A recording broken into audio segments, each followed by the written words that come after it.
Back in August 1914, the British Expeditionary Force was in serious trouble after the Battle of Mons, retreating and surrounded by advancing German troops. Survivors later claimed that what happened next was their saving grace. In the chaos, some soldiers reported seeing tall figures emerge from the smoke, strange shapes that seemed to move alongside them. Some said they saw ghostly archers shooting arrows at the enemy, while others talked about glowing beings with huge wings as the machine gun fire unexpectedly eased up. The news networks in London published the first story on September 29, 1914, which caused quite a stir. Soldiers and nurses started sending in letters, all hinting at similar incredible visions. Years later, the BBC would revisit the topic, calling it one of the weirdest shared experiences during wartime. Official records didn't mention any of this. The War Office dismissed it as just battlefield hysteria, but tons of soldiers insisted that what they saw that night saved their lives. Whether it was divine intervention or just a mass hallucination, the Angel of Mons turned into a legend, a ghostly protector watching over those who felt completely lost. By late May 1940, Dunkirk was basically a trap. Hundreds of thousands of Allied troops were stuck on the French coast, surrounded by German forces and non-stop air raids from the Luftwaffe. Shells were raining down, and planes were swooping in to strafe the beaches. It felt like survival was impossible. Then, just as the evacuation started, something bizarre happened. Witnesses talked about how a thick, rolling fog suddenly rolled in over the channel. Luftwaffe pilots lost sight of their targets, causing their bombs to crash harmlessly into the water. German soldiers trying to defend the shore couldn't keep track of the small Allied boats rushing toward England. The news networks mentioned this fog in June 1940, but those who were there talked quietly about something much bigger. Many said the fog showed up exactly when it was needed and didn't lift until the last people were safely away. Years later, documentaries called it the miracle of deliverance. But meteorologists have never really been able to explain how it appeared so perfectly timed. For those who experienced it, Dunkirk was more than just an escape. It felt like a merciful act wrapped in mist. In 1968, deep within the jungles of Vietnam, the U.S. military deployed a weapon unlike anything seen before. Not a bomb, but a voice.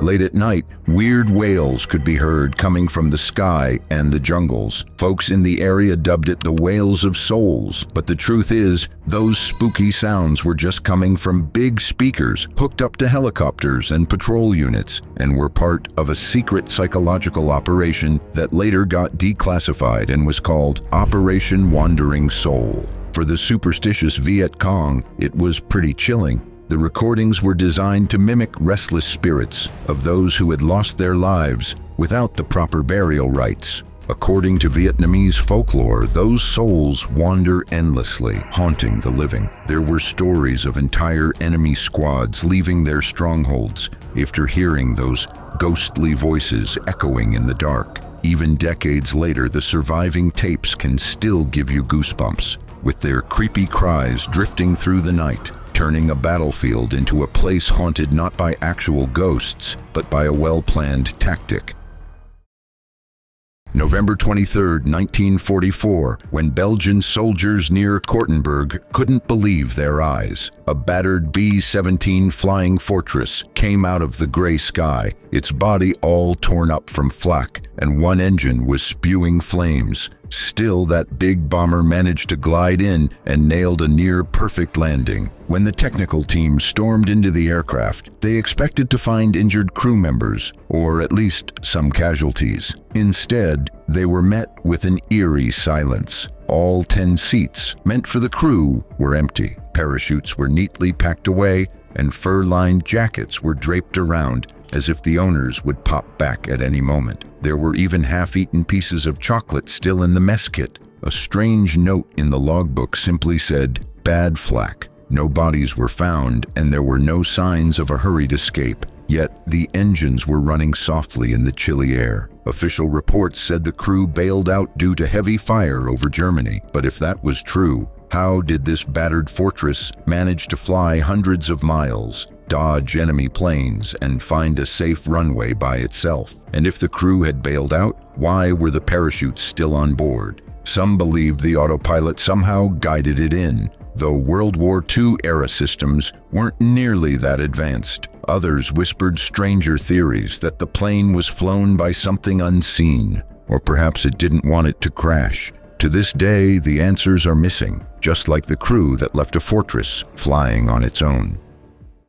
As rumors about the Phantom Fortress started swirling around, another strange phenomenon began to appear in the skies over the Allies' territory. Toward the end of 1944, the 415th Night Fighter Squadron was out on missions above northeastern France, which was still enemy ground. Pilots reported seeing groups of glowing orbs, sometimes 8, sometimes 12, rising from the dark earth and matching their speed.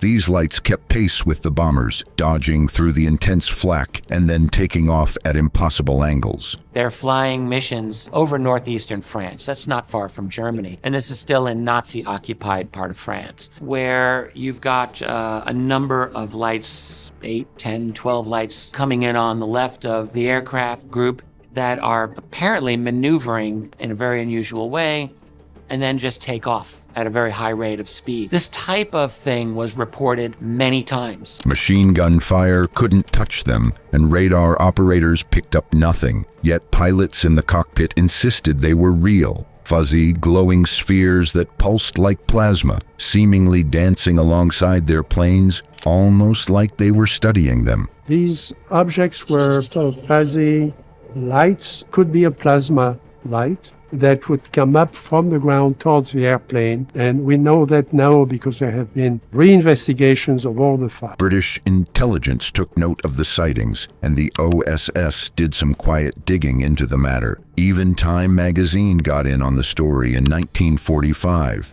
giving these mysterious entities the nickname Foo Fighters, inspired by a comic strip. These objects were called different things at the time before they got a name, and the name that stuck was Foo Fighters. Were they secret weapons from the Nazis? Some thought so, but if that was the case, no evidence ever came to light. No blueprints, no declassified documents. Much later, Dr. J. Allen Hynek admitted that the reports never really matched anything we understood at the time. These pilots weren't just making things up. They were desperate for answers in the chaos of war. Dr. Hynek, he was just as puzzled as, I think, anybody else. My father would refer to the Foo Fighters as sort of an example of something that, there's something fairly serious that we should look into, or, is worthy of investigation, at least supports the idea that there's something going on that we don't understand and we should look into. Which even sparked the theory of possible extraterrestrials silently visiting the planet. So the big question remains, what was really out there during those missions? What unseen intelligence was watching from the shadow and then disappeared before anyone could take a shot back? I guess we might never find answers to these questions. By the middle of the war, weird disappearances weren't just happening in the skies over Europe. In August 1942, San Francisco woke up to a bizarre mystery that seemed like it was straight out of a story. A U.S. Navy blimp called L-8 took off from Treasure Island for a routine mission to spot submarines. Its crew, Ensign Charles Adams and Lieutenant Ernest Cody, were experienced and well prepared. A few hours later, the blimp floated back towards the coast, but it was silent and unresponsive. People on the ground watched in shock as it weirdly descended over Daly City. The doors of the gondola were wide open, depth charges were still in place, and life vests were secured. The radio equipment was working fine, but there were no voices coming through. When it finally landed on a city street, it was a bizarre sight. A fully intact airship with its engines still running, yet totally abandoned. There were no signs of a struggle, no evidence that the crew had bailed out, and no distress signals had been sent. Newspapers put the headline, "Ghost Blimp Lands, Crew Vanishes," right on their front page. Naval investigators searched the wreck, found personal belongings still on board, and eventually filed reports that didn't lead anywhere. Adams and Cody were never found. Their disappearance became an official mystery, locked away in wartime records. Just another eerie moment in a conflict filled with strange happenings. If voices could haunt a battlefield, what could the mind be tricked into believing? Just look at this one. As the war dragged on in the 1940s, the Allies came up with something pretty wild, an entire army that didn't really exist. In 1944, while real troops were taking hits all over Europe, the 23rd Headquarters Special Troops, later known as the Ghost Army, quietly got into position. They didn't have rifles or mortars. Instead, they carried canvas, rubber, speakers, and radios. By nightfall, whole fields were filled with inflatable Sherman tanks. Trucks with hollow shells created the illusion of big motorcades. Huge speakers blasted pre-recorded sounds of convoys, boots stomping, and engines rumbling, sounds meant to travel for miles. Phony radio operators pretended to chat about non-existent units, feeding the German intel a believable story. Locals claimed they saw columns of armor that disappeared by morning. Even some Allied patrols reported stumbling across phantom divisions, not realizing they had walked through an amazing illusion.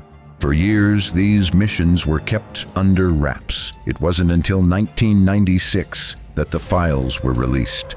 Maps, photos, and stories revealing how a small group of artists, engineers, and sound technicians had deceived entire German armies. A war won not with firepower but with shadows, a deception so spot on that it still gets military historians thinking to this day.